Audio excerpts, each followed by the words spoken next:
Hello everyone, good morning, shout out. So ayun guys,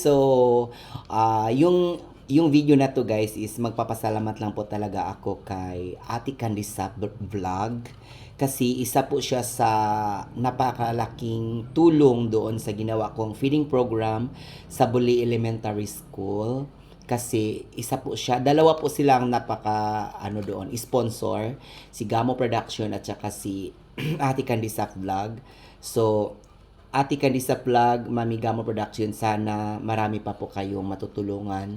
Nakatulad doon po sa amin sa Bulay Elementary School na napakalaking bagay po sa kanila ang feeding program kasi nga alam nyo naman kailangan ng mga kabataan ngayon yung mga masusustansyang pagkain. So, pasalamat tayo na may mga tao talagang tumutulong, nagsusuporta pagdating sa mga ganong mga activities. So, sana Ate Kalisa Vlog, Mami Gamo Production, sana hindi po kayo magsawang tumulong sa akin, hindi po kayo magsawang magbigay sa akin ng sponsor, donation, kasi kung sa akin lang po talaga hindi ko po kayang gampanan kasi hindi po sa panahon kasi ngayon hindi po basta-basta ang bilihin talaga is super mahal na po talaga.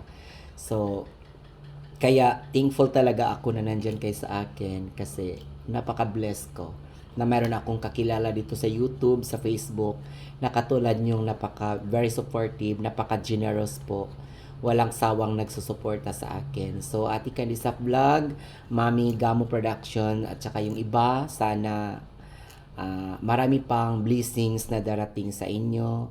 Good health and more blessings to come. Maraming salamat po.